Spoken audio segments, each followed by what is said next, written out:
ನಾನು ಇವತ್ತಿನ ವಿಡಿಯೋವನ್ನ ಒಂದು ಪ್ರಶ್ನೆಯಿಂದಲೇ ಶುರು ಮಾಡ್ತೇನೆ. ಮಂಗಳೂರು ರೈಲ್ವೆ ಯಾರಿಗೆ ಸೇರಿದ್ದು? ಕರ್ನಾಟಕಕ್ಕ ಅಥವಾ ಕೇರಳಕ್ಕ? ನಿಮ್ಮ ಉತ್ತರವೇನು? ಇಷ್ಟು ದಿನ ಕರ್ನಾಟಕ ಕರಾವಳಿಯ ರೈಲ್ವೆ ಸಿಸ್ಟಮ್ನ ಕಂಟ್ರೋಲ್ ಕೇರಳದ ಪಾಲಕ್ಕಡ್ ಡಿವಿಷನ್ ಕೈಯಲ್ಲಿತ್ತು. ಆದ್ರೆ ಈಗ ರೈಲ್ವೆ ಬೋರ್ಡ್ ಹೊರಡಿಸಿರುವ ಒಂದೇ ಒಂದು ಆದೇಶ ಇಡೀ ದಕ್ಷಿಣ ಭಾರತದ ರಾಜಕೀಯದಲ್ಲಿ ಭಾರಿ ಬಿರುಗಾಳಿಯನ್ನು ಎಬ್ಬಿಸಿದೆ. ಆಗಸ್ಟ್ 21ರಂದು ಕೇಂದ್ರ ರೈಲ್ವೆ ಮಂಡಳಿ ಹೊರಡಿಸಿದ ಆದೇಶದ ಪ್ರಕಾರ ಮಂಗಳೂರು ರೈಲ್ವೆ ವ್ಯಾಪ್ತಿಯನ್ನ ಕೇರಳದ ಪಾಲಕ್ಕಡ್ ಡಿವಿಷನ್ ಇಂದ ಕಿತ್ತು ಕರ್ನಾಟಕದ ಮೈಸೂರು ಡಿವಿಷನ್ಗೆ ಸೇರಿಸಲಾಗಿದೆ. ಇದೇ ಅಕ್ಟೋಬರ್ 1ರಿಂದ ಇದು ಜಾರಿಗೆ ಕೂಡ ಬರಲಿದೆ. ಈ ಆದೇಶ ಹೊರಬಿಟ್ಟಿದ್ದಂತೆ ಇತ್ತ ಕರ್ನಾಟಕದಲ್ಲಿ ಸಂಭ್ರಮ ಶುರುವಾಗಿದ್ರೆ ಅತ್ತ ಕೇರಳದಲ್ಲಿ ಆಕ್ರೋಶದ ಜ್ವಾಲೆ ಹೊತ್ತಿ ಉರಿತಾ ಇದೆ. ನಮ್ಮ ಪಾಲಕ್ಕಡ್ ಡಿವಿಷನ್ ಇಂದ ಮಂಗಳೂರನ್ನ ಕಸಿದುಕೊಂಡರೆ ನಮಗೆ ವರ್ಷಕ್ಕೆ ಬರೋಬ್ಬರಿ 1000ರಿಂದ 1100 ಕೋಟಿ ರೂಪಾಯಿ ವರಮಾನ ನಷ್ಟವಾಗುತ್ತೆ ಅಂತ ಕೇರಳದ ಸಂಸದರು ಆಕ್ರೋಶ ಹೊರಹಾಕಿದ್ದಾರೆ. ಅಷ್ಟೇ ಅಲ್ಲ, ಕೇರಳದ ಪವಿತ್ರ ಹಬ್ಬವಾದ ತಿರುವಾಣಂ ದಿನದಂದೇ ಪಾಲಕ್ಕಡ್ ಡಿವಿಷನ್ ಕಚೇರಿ ಮುಂದೆ ಉಪವಾಸ ಸತ್ಯಾಗ್ರಹ ಕೂರೋದಾಗಿ ಎಚ್ಚರಿಕೆ ಕೊಟ್ಟಿದ್ದಾರೆ. ಇನ್ನೊಂದ್ ಕಡೆ ಮಂಗಳೂರು ನಮ್ಮದು, ಈ ಗೆಲುವನ್ನ ಯಾವುದೇ ಕಾರಣಕ್ಕೂ ಬಿಟ್ಟು ಕೊಡಲ್ಲ ಅಂತ ಕರ್ನಾಟಕದ ಜನಪ್ರತಿನಿಧಿಗಳು ಮತ್ತು ಉದ್ಯಮಿಗಳು ತಿರುಗೇಟು ನೀಡಿದ್ದಾರೆ. ಹಾಗಾದ್ರೆ ರೈಲ್ವೆ ಬೋರ್ಡ್ ತೆಗೆದುಕೊಂಡ ಈ ಮಹತ್ವದ ನಿರ್ಧಾರವೇನು? ಪಾಲಕ್ಕಡ್ ಡಿವಿಷನ್ ಇಂದ ಮಂಗಳೂರನ್ನ ಮೈಸೂರಿಗೆ ಸೇರಿಸಿದ್ರಿಂದ ಕೇರಳಕ್ಕೆ ಆಗುವ ನಷ್ಟವೇನು? ಕರ್ನಾಟಕಕ್ಕೆ ಸಿಗುವ ಲಾಭಗಳೇ? ಈ ವಿಡಿಯೋದಲ್ಲಿ ಸಂಪೂರ್ಣ ವಿವರಗಳನ್ನ ಸರಳವಾಗಿ ತಿಳಿಯೋಣ, ಬನ್ನಿ. ಕರಾವಳಿ ಮಂಗಳೂರಿಗಾಗಿ ಕೇರಳದ ಕಣ್ಣೀರು. ಪಾಲಕ್ಕಾಡ್ನಿಂದ ಮೈಸೂರಿಗೆ ಮಂಗಳೂರು ಶಿಫ್ಟ್. ಮೊದಲಿಗೆ ರೈಲ್ವೆ ಬೋರ್ಡ್ ಆದೇಶದಲ್ಲಿ ಏನಿದೆ ಅನ್ನೋದನ್ನ ಸ್ಪಷ್ಟವಾಗಿ ನೋಡೋಣ. ಕೇಂದ್ರ ರೈಲ್ವೆ ಮಂಡಳಿಯ ಆದೇಶದಂತೆ ಉಳ್ಳಾಲ ಸೇರಿ ಇಡೀ ಮಂಗಳೂರು ರೈಲ್ವೆ ಪ್ರದೇಶವನ್ನ ಸದರ್ನ್ ರೈಲ್ವೆಯ ಪಾಲಕ್ಕಡ್ ಡಿವಿಷನ್ ಇಂದ ಸೌತ್ ವೆಸ್ಟರ್ನ್ ರೈಲ್ವೆಯ ಮೈಸೂರು ಡಿವಿಷನ್ಗೆ ಅಧಿಕೃತವಾಗಿ ವರ್ಗಾಯಿಸಲಾಗಿದೆ. ಈ ಆದೇಶ ಅಕ್ಟೋಬರ್ 1ರಿಂದ ಜಾರಿಗೆ ಬರಲಿದೆ. ಈ ಬದಲಾವಣೆಯಿಂದಾಗಿ ರೈಲ್ವೆ ಗಡಿಗಳಲ್ಲಿ 3 ಪ್ರಮುಖ ಬದಲಾವಣೆಗಳಾಗಲಿವೆ. ಅದರಲ್ಲಿ ಮೊದಲನೇದು ದಕ್ಷಿಣ ರೈಲ್ವೆ ಮತ್ತು ನೈಋತ್ಯ ರೈಲ್ವೆ ನಡುವಿನ ಇಂಟರ್ಚೇಂಜ್ ಪಾಯಿಂಟ್. ಈ ಹಿಂದೆ ಪಡಿಲ್ನಲ್ಲಿ, ಈಗ ಅದು ಉಳ್ಳಾಲಕ್ಕೆ ಶಿಫ್ಟ್ ಆಗಲಿದೆ. ಎರಡನೇ ಪ್ರಮುಖ ಬದಲಾವಣೆ ತೋಕೂರು ರೈಲ್ವೆ ನಿಲ್ದಾಣ. ಕೊಂಕಣ್ ರೈಲ್ವೆ ವ್ಯಾಪ್ತಿಯಲ್ಲೇ ಉಳಿದಿದ್ದು ಅದು ಕೊಂಕಣ್ ರೈಲ್ವೆ ಮತ್ತು ನೈಋತ್ಯ ರೈಲ್ವೆ ನಡುವಿನ ಹೊಸ ಇಂಟರ್ಚೇಂಜ್ ಪಾಯಿಂಟ್ ಆಗಿ ಬದಲಾಗಲಿದೆ. ಮೂರನೇದು ಬದಲಾವಣೆ ಎಂದರೆ ಶೆರ್ನೂರು ಮಂಗಳೂರು ಸೆಕ್ಷನ್ ನಲ್ಲಿ ಪಾಲಕ್ಕಾಡ್ ಮತ್ತು ಮೈಸೂರು ಡಿವಿಷನ್ಗಳ ನಡುವಿನ ಗಡಿ ರೇಖೆಯನ್ನ ಸಂಪೂರ್ಣವಾಗಿ ಮರುಹೊಂದಿಸಲಾಗುತ್ತೆ. ಈ ಆದೇಶ ಹೊರಬಿಡ್ತಿದ್ದಂತೆ ಕರ್ನಾಟಕದ ಕರಾವಳಿ ಭಾಗದಲ್ಲಿ ದಶಕಗಳಿಂದ ಇದ್ದ ಬಹುದೊಡ್ಡ ಆಡಳಿತಾತ್ಮಕ ಅಸಮತೋಲನ ಸರಿಹೊಂದಂತಾಗಿದೆ. ಆದರೆ ಇದು ಕೇರಳದ ರಾಜಕೀಯ ವಲಯದಲ್ಲಿ ಭಾರಿ ಆತಂಕ ಮತ್ತು ಕೋಲಾಹಲಕ್ಕೆ ಕಾರಣವಾಗಿದೆ. ಕೇರಳಕ್ಕೆ ಕೇಂದ್ರ ರೈಲ್ವೆಯ ಬಿಗ್ ಶಾಕ್. ಪಾಲಕ್ಕಾಡ್ ವಿಭಾಗಕ್ಕೆ 1100 ಕೋಟಿ ನಷ್ಟ. ಏನಪ್ಪಾ, ಮಂಗಳೂರು ಕರ್ನಾಟಕದ್ದೇ ಅಲ್ವಾ? ಅದನ್ನ ಕರ್ನಾಟಕದ ಮೈಸೂರಿಗೆ ಸೇರಿಸಿದ್ರೆ ಕೇರಳಕ್ಕೆ ಯಾಕಿಷ್ಟು ಉರಿ ಅಂತ ನೀವು ಕೇಳಬಹುದು. ಈಗ ಕೇರಳ ಯಾಕೆ ಇಷ್ಟೊಂದು ತೀವ್ರವಾಗಿ ವಿರೋಧಿಸ್ತಾ ಇದೆ ಅನ್ನೋದನ್ನ ನಾವು ನೋಡ್ತಾ ಹೋದಾದ್ರೆ, ಕೇರಳದ ಪ್ರಕಾರ ಮಂಗಳೂರು ಕೇವಲ ಒಂದು ರೈಲ್ವೆ ನಿಲ್ದಾಣವಲ್ಲ, ಅದು ಪಾಲಕ್ಕಡ್ ಡಿವಿಷನ್ ನ ಆರ್ಥಿಕತೆಯ ಬೆನ್ನೆಲುಬು. ಕೇರಳದ ಯುಡಿಎಫ್ ಸಂಸದರಾದ ಎಂಕೆ ರಾಘವನ್, ಇಟಿ ಮೊಹಮ್ಮದ್ ಬಶೀರ್ ಮತ್ತು ಶಾಫಿ ಪರಂಬಿಲ್ ಜಂಟಿ ಪತ್ರಿಕಾಗೋಷ್ಠಿ ನಡೆಸಿ ಕೇಂದ್ರದ ವಿರುದ್ಧ ಗಂಭೀರ ಆರೋಪವನ್ನು ಮಾಡಿದ್ದಾರೆ. ಅವರ ಪ್ರಕಾರ ಪಾಲಕ್ಕಡ್ ಡಿವಿಷನ್ ನ ಒಟ್ಟು ಸರಕು ಸಾಗಣೆ ಆದಾಯದಲ್ಲಿ ಬರೋಬ್ಬರಿ 90% ಭಾಗ ಬರ್ತಿದ್ದೇ ಈ ಮಂಗಳೂರು ಭಾಗದಿಂದ. ಮಂಗಳೂರಿನ ನವಮಂಗಳೂರು ಬಂದರು ಇರುವ ಪೆಡಂಬೂರು ಗೂಡ್ಸ್ ಆಡ್ ಒಂದರಲ್ಲಿ ಕಳೆದ ಹಣಕಾಸು ವರ್ಷದಲ್ಲಿ ಸುಮಾರು 625 ಕೋಟಿ ರೂಪಾಯಿ ಮೌಲ್ಯದ ಸರಕು ವಹಿವಾಟು ನಡೆದಿದೆ. ಪಾಲಕ್ಕಡ್ ಡಿವಿಷನ್ ನ ಒಟ್ಟು ಆದಾಯದಲ್ಲಿ 60% ಪಾಲು ಮಂಗಳೂರು ವಲಯದಿಂದಲೇ ಬರ್ತಾ ಇದೆ. ಪಾಲಕ್ಕಡ್ನ ದೈನಂದಿನ ಗಳಿಕೆ ಸುಮಾರು 2.75 ಕೋಟಿ ರೂಪಾಯಿ ಆಗಿದೆ. 2026-27ರ ಹಣಕಾಸು ವರ್ಷದ ಮೊದಲ 4 ತಿಂಗಳಲ್ಲೇ 3 ಕೋಟಿ ಪ್ರಯಾಣಿಕರು ಪಾಲಕ್ಕಡ್ ಡಿವಿಷನ್ ಬಳಸಿದ್ದಾರೆ. ಈಗ ಮಂಗಳೂರು ಕೈ ತಪ್ಪಿದರೆ ಪಾಲಕ್ಕಡ್ ಡಿವಿಷನ್ಗೆ ವರ್ಷಕ್ಕೆ ಬರೋಬ್ಬರಿ 1000ರಿಂದ 1100 ಕೋಟಿ ರೂಪಾಯಿ ವರಮಾನ ನಷ್ಟವಾಗಲಿದೆ ಎಂದು ಸಂಸದರು ಆತಂಕವನ್ನ ವ್ಯಕ್ತಪಡಿಸಿದ್ದಾರೆ. ಓಣಂ ದಿನವೇ ಉಪವಾಸ ಸತ್ಯಾಗ್ರಹಕ್ಕೆ ಕರೆ.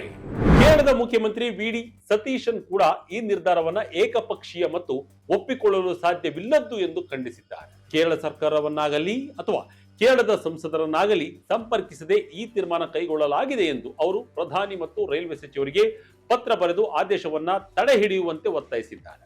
ಇತ್ತ ಹಿರಿಯ ಸಂಸದ ಶಶಿ ತರೂರ್ ನೇತೃತ್ವದಲ್ಲಿ ಯುಡಿಎಫ್ ಸಂಸದರು ಆನ್ಲೈನ್ ಸಭೆ ನಡೆಸಿ ರೈಲ್ವೆ ಸಚಿವ ಅಶ್ವಿನಿ ವೈಷ್ಣವ್ ಅವರಿಗೆ ಜಂಟಿ ಮನವಿ ಸಲ್ಲಿಸಲು ನಿರ್ಧರಿಸಿದ್ದಾರೆ. ಬುಧವಾರದ ತಿರುವೋಣಂ ದಿನದಂದು ಪಾಲಕ್ಕಡ್ ಡಿವಿಷನ್ ಕಚೇರಿ ಮುಂದೆ ಧರಣಿ ಮತ್ತು ಉಪವಾಸ ಸತ್ಯಾಗ್ರಹ ನಡೆಸುವುದಾಗಿ ಕೇರಳದ ಸಂಸದರು ಘೋಷಿಸಿದ್ದಾರೆ. ಕರ್ನಾಟಕದ ಪ್ರತಿರೋಧ ಮತ್ತು ವಾದವೇನು? ಮಂಗಳೂರು ನಮ್ಮದು ಎಂದ ಮೋಹನ್ ದಾಸ್ ಪೈ. ಇತ್ತ ಕೇರಳದ ಪ್ರತಿಭಟನೆಗೆ ಕರ್ನಾಟಕದಿಂದಲೂ ಅಷ್ಟೇ ಪ್ರಬಲ ತಿರುಗೇಟು ವ್ಯಕ್ತವಾಗಿದೆ. ಶಶಿ ತರೂರ್ ಅವರ ಪೋಸ್ಟ್ಗೆ ಖಡಕ್ ಆಗಿ ಪ್ರತಿಕ್ರಿಯಿಸಿದ ಉದ್ಯಮಿ ಟಿವಿ ಮೋಹನ್ ದಾಸ್ ಪೈ, ಕರ್ನಾಟಕದ ಹುಲಿ ಮುಖ್ಯಮಂತ್ರಿ ಡಿಕೆ ಶಿವಕುಮಾರ್ ಅವರು ಕರ್ನಾಟಕದ ಹಿತಾಸಕ್ತಿ ಕಾಪಾಡಲು ಗಟ್ಟಿಯಾಗಿ ನಿಲ್ಲಬೇಕು. ಮಂಗಳೂರು ಡಿವಿಷನ್ ಕರ್ನಾಟಕಕ್ಕೆ ಸೇರಿದ್ದು ಎಂದು ನೇರವಾಗಿ ಸವಾಲು ಹಾಕಿದ್ದಾರೆ. ದಕ್ಷಿಣ ಕನ್ನಡದ ಸಂಸದ ಕ್ಯಾಪ್ಟನ್ ಬ್ರಿಜೇಶ್ ಚೌಟ ಅವರು ಈ ಆದೇಶವನ್ನು ಮುಕ್ತ ಕಂಠದಿಂದ ಸ್ವಾಗತಿಸಿದ್ದಾರೆ. 2024 ಜೂನ್ನಲ್ಲಿ ಸಂಸದರಾಗಿ ಪ್ರಮಾಣ ವಚನ ಸ್ವೀಕರಿಸಿದ ದಿನದಿಂದಲೇ ಮಂಗಳೂರು ರೈಲ್ವೆಯನ್ನ ಒಂದೇ ಸೂರಿನಡಿ ತರಲು ತಾವು ನಿರಂತರವಾಗಿ ಶ್ರಮಿಸಿದ್ದಕ್ಕಾಗಿ ತಿಳಿಸಿದ ಅವರು, ಪ್ರಧಾನಮಂತ್ರಿ ನರೇಂದ್ರ ಮೋದಿ, ರೈಲ್ವೆ ಸಚಿವ ಅಶ್ವಿನಿ ವೈಷ್ಣವ್ ಮತ್ತು ರೈಲ್ವೆ ಖಾತೆ ಹಾಗೂ ಸಚಿವ ವಿ ಸೋಮಣ್ಣರವರಿಗೆ ಧನ್ಯವಾದವನ್ನು ಅರ್ಪಿಸಿದ್ದಾರೆ. ಕರ್ನಾಟಕದ ಕರಾವಳಿ ಭಾಗದ ವಾದ ಬಹಳ ಸರಳವಾಗಿದೆ. ಅದೇನೆಂದ್ರೆ, ಮಂಗಳೂರು ಭೌಗೋಳಿಕವಾಗಿ ಮತ್ತು ಆರ್ಥಿಕವಾಗಿ ಕರ್ನಾಟಕದ ಅವಿಭಾಜ್ಯ ಅಂಗ. ಆದರೆ ಇಷ್ಟು ವರ್ಷಗಳ ಕಾಲ ಮಂಗಳೂರಿನ ರೈಲ್ವೆ ಆಡಳಿತ 3 ಕಡೆ ಹಂಚಿ ಹರಿದು ಹೋಗಿದೆ. ಒಂದಿಷ್ಟು ಭಾಗ ದಕ್ಷಿಣ ರೈಲ್ವೆಯ ಪಾಲಕ್ಕಾಡ್ ವಿಭಾಗಕ್ಕೆ ಹೋಗಿದರೆ, ಒಂದಿಷ್ಟು ಭಾಗ ನೈಋತ್ಯ ರೈಲ್ವೆಯ ಮೈಸೂರು ಡಿವಿಷನ್ಗೆ ಹೋಗಿದೆ. ಇನ್ನು ಒಂದಿಷ್ಟು ಭಾಗ ಕೊಂಕಣ್ ರೈಲ್ವೆಯಲ್ಲಿ ಇತ್ತು. ಈ ಗೊಂದಲದಿಂದಾಗಿ ಮಂಗಳೂರಿನಿಂದ ಅಪಾರ ಪ್ರಮಾಣದ ಆದಾಯ ಹರಿದು ಹೋಗುತ್ತಿದ್ದರೂ ಕರಾವಳಿ ಕರ್ನಾಟಕದ ರೈಲ್ವೆ ಅಭಿವೃದ್ಧಿ ಮಾತ್ರ ಸಂಪೂರ್ಣವಾಗಿ ಕುಂಠಿತವಾಗಿದೆ. ಈ ಹಿಂದೆ ಸಂಸದರಾಗಿದ್ದ ನಳಿನ್ ಕುಮಾರ್ ಕಟೀಲ್ ಕೂಡ ದಕ್ಷಿಣ ರೈಲ್ವೆಯ ಮಲತಾಯಿ ಧೋರಣೆಯ ಬಗ್ಗೆ ರೈಲ್ವೆ ಸಚಿವರ ಗಮನ ಸೆಳೆದಿದೆ. ಈಗ ಮಂಗಳೂರು ಮೈಸೂರು ಡಿವಿಷನ್ಗೆ ಸೇರ್ಪಡೆಯಾಗಿರುವುದು ಐತಿಹಾಸಿಕ ಅನ್ಯಾಯದ ತಿದ್ದುಪಡಿ ಎಂಬುದು ಕರ್ನಾಟಕದ ಕ್ಲಿಯರ್ ಸ್ಟ್ಯಾಂಡ್ ಆಗಿದೆ. ಕರ್ನಾಟಕಕ್ಕೆ ಸಿಗುವ ಬೃಹತ್ ಲಾಭಗಳೇನು? ಆದಾಯ, ಹೊಸ ರೈಲು ಮತ್ತು ಮೂಲ ಸೌಕರ್ಯ. ಓಕೆ, ಮಂಗಳೂರನ್ನ ನೈಋತ್ಯ ರೈಲ್ವೆಯ ನಮ್ಮ ಮೈಸೂರು ವಿಭಾಗಕ್ಕೆ ಸೇರಿಸಿದ್ದಾರೆ. ಈ ನಿರ್ಧಾರದಿಂದ ಕರ್ನಾಟಕಕ್ಕೆ ಆಗುವ ಪ್ರಯೋಜನಗಳೇನು ಎಂದು ನೀವು ಕೇಳಬಹುದು. ಅದಕ್ಕೂ ಕೂಡ ಉತ್ತರವನ್ನು ನೋಡೋಣ. ಮೊದಲನೇದಾಗಿ ಆದಾಯದ ವರ್ಗಾವಣೆ ಆಗುತ್ತೆ.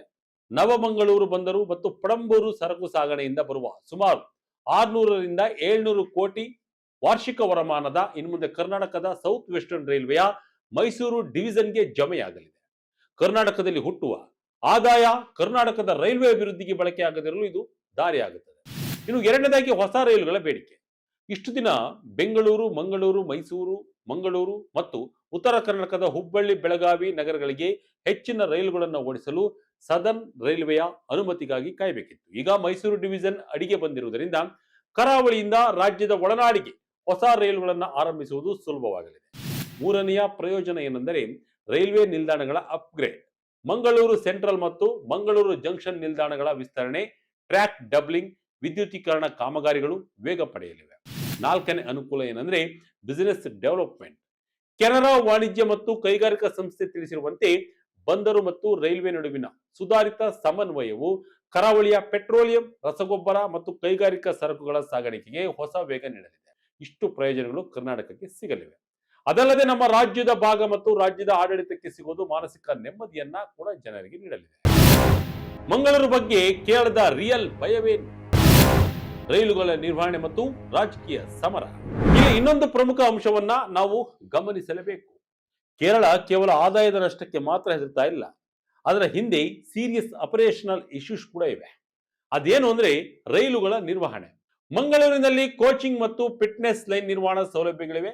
ಒಂದೇ ಭಾರತ್ ಎಕ್ಸ್ಪ್ರೆಸ್, ಪರಶುರಾಮ್ ಎಕ್ಸ್ಪ್ರೆಸ್ ಮತ್ತು ತಿರುವನಂತಪುರಂ ಕಡೆಗೆ ಚಲಿಸುವ ಲಾಂಗ್ ರೇಂಜ್ ರೈಲುಗಳು ಮಂಗಳೂರಿನ ನಿರ್ವಹಣಾ ಸೌಲಭ್ಯಗಳನ್ನೇ ನಂಬಿಕೊಂಡಿವೆ. ತಿರುವನಂತಪುರಂ ಮತ್ತು ಎರ್ನಾಕುಲಂ ಪಿಟ್ ಲೈನ್ಗಳಲ್ಲಿ ಈಗಾಗಲೇ ಜಾಗವಿದೆ. ಈಗ ಮಂಗಳೂರು ಕೈ ತಪ್ಪಿದರೆ ಕೇರಳದ ರೈಲುಗಳ ಮೇಂಟೆನೆನ್ಸ್ ಎಲ್ಲಿ ಮಾಡಬೇಕು ಅನ್ನೋ ಗೊಂದಲ ಕೇರಳಕ್ಕಿದೆ. ಇದರ ಜೊತೆಗೆ ರೈಲ್ವೆ ಡಿವಿಷನ್ನ ಅಸ್ತಿತ್ವ ಕೂಡ ಬರಲಿದೆ. ಮಂಗಳೂರು ಮೈಸೂರು ವಿಭಾಗಕ್ಕೆ ಸೇರಿದರೆ ಪಾಲಕ್ಕಾಡ್ ಡಿವಿಷನ್ನ ತನ್ನ ಪ್ರಾಮುಖ್ಯತೆ ಕಳೆದುಕೊಂಡು ಕೇವಲ ರೈಲುಗಳು ಹಾದು ಹೋಗುವ ಮಾರ್ಗವಾಗಿ ಉಳಿಯಲಿದ್ದು, ಹೊಸ ರೈಲುಗಳು ಮತ್ತು ಯೋಜನೆಗಳನ್ನ ಕೇಳುವ ಚೌಕಾಸಿ ಶಕ್ತಿಯನ್ನು ಕಳೆದುಕೊಳ್ಳಲಿದೆ ಎಂಬುದು ಕೇರಳದ ಭೀತಿ. ಆದ್ದರಿಂದ ಇಷ್ಟೊಂದು ಪ್ರತಿರೋಧವನ್ನ ಕೇರಳ ಒಡ್ತಾ ಇದೆ. ಇನ್ನೊಂದು ಕಡೆ ಈ ಪ್ರತಿಭಟನೆಯನ್ನ ಕೇರಳದ ಬಿಜೆಪಿ ರಾಜಕೀಯ ಪ್ರೇರಿತ ಎಂದು ಕರೆದಿದೆ. 2007ರಲ್ಲಿ ಯುಪಿಎ ಸರ್ಕಾರದ ಅವಧಿಯಲ್ಲಿ ಸೇಲಂ ಡಿವಿಷನ್ ರಚನೆ ಮಾಡಿ ಪಾಲಕ್ಕಾಡ್ ಅನ್ನ ತುಂಡರಿಸಲಾಗಿದೆ. ಯುಪಿಎ ಅವಧಿಯಲ್ಲಿ ಕೇರಳಕ್ಕೆ ಸಿಕ್ಕಿದ್ದು ಕೇವಲ 365 ಕೋಟಿ ರೂಪಾಯಿ. ಆದರೆ ಪ್ರಧಾನಿ ಮೋದಿ ನೇತೃತ್ವದಲ್ಲಿ ಕೇವಲ ಕೋಚಿಕೋಡ್ ನಿಲ್ದಾಣಕ್ಕೆ 400 ಕೋಟಿ ರೂಪಾಯಿಗೂ ಹೆಚ್ಚು ಹಣವನ್ನು ನೀಡಲಾಗಿದೆ ಎಂದು ತಿರುಗೇಟು ನೀಡಿದ್ದಾರೆ. ಅಲ್ಲದೆ ಬಿಜೆಪಿಯ ರಾಜ್ಯಾಧ್ಯಕ್ಷ ರಾಜೀವ್ ಚಂದ್ರಶೇಖರ್ ಕೂಡ ಕರ್ನಾಟಕದ ನಗರ ಮೈಸೂರು ಡಿವಿಷನ್ಗೆ ಹೋಗುವುದರಲ್ಲಿ ತಪ್ಪೇನಿಲ್ಲ ಎಂದು ಸ್ಪಷ್ಟಪಡಿಸಿದ್ದಾರೆ.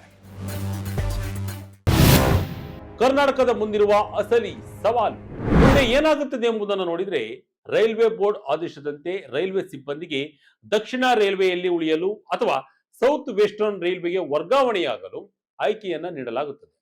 ಸೇವಾ ಹಿರಿತನದ ಆಧಾರದ ಮೇಲೆ ಇದನ್ನ ಫೈನಲ್ ಮಾಡಲಾಗುತ್ತದೆ. ಆದರೆ ಕೇವಲ ಮಂಗಳೂರನ್ನ ಮೈಸೂರಿಗೆ ಡಿವಿಷನ್ಗೆ ಸೇರಿಸಿದ ತಕ್ಷಣವೇ ಎಲ್ಲವೂ ಸರಿಯಾಗುವುದಿಲ್ಲ. ಕರ್ನಾಟಕ ಈಗ ತನ್ನ ಆಡಳಿತಾತ್ಮಕದ ವಿಜಯವನ್ನ ವಾಸ್ತವಿಕ ಅಭಿವೃದ್ಧಿಯಾಗಿ ಬದಲಾಯಿಸಬೇಕಾಗಿದೆ. ಮಂಗಳೂರಿನಿಂದ ಬೆಂಗಳೂರು, ಮೈಸೂರು ಮತ್ತು ಉತ್ತರ ಕರ್ನಾಟಕಕ್ಕೆ ಹೆಚ್ಚಿನ ಪ್ಯಾಸೆಂಜರ್ ರೈಲುಗಳನ್ನ ತರಬೇಕು. ಪಣಂಬೂರು ಬಂದರು ಸಂಪರ್ಕವನ್ನ ಬಲಪಡಿಸಬೇಕು. ಕೊಂಕಣ್ ರೈಲ್ವೆ ಜೊತೆ ಸಮನ್ವಯವನ್ನ ಸಾಧಿಸಿ ಯೋಜನೆಗಳನ್ನ ತ್ವರಿತವಾಗಿ ಪೂರ್ಣಗೊಳಿಸಬೇಕು. ಹಾಗಿದ್ದಾಗ ಮಾತ್ರ ಇಲ್ಲಿನ ಉದ್ದೇಶ ಸಾರ್ಥಕವಾಗುತ್ತದೆ. ಒಟ್ಟಿನಲ್ಲಿ ಕರ್ನಾಟಕಕ್ಕೆ ಇದು ದಶಕಗಳ ಹೋರಾಟಕ್ಕೆ ಸಿಕ್ಕ ಐತಿಹಾಸಿಕ ನ್ಯಾಯವಾದರೆ, ಕೇರಳಕ್ಕೆ ತನ್ನ ಅತ್ಯಂತ ಶ್ರೀಮಂತ ರೈಲ್ವೆ ಆದಾಯದ ಮೂಲವನ್ನ ಕಳೆದುಕೊಂಡ ಆಘಾತ. ಈ ಆದೇಶ ಜಾರಿಯಾಗಲು ಇನ್ನು 1 ತಿಂಗಳಿದ್ದು ಅಕ್ಟೋಬರ್ 1ರ ಹೊತ್ತಿಗೆ ಈ ವಿವಾದ ಯಾವ ತಿರುವು ಪಡೆದುಕೊಳ್ಳುತ್ತೆ ಅನ್ನೋದನ್ನ ಕಾದ್ ನೋಡಬೇಕಿದೆ.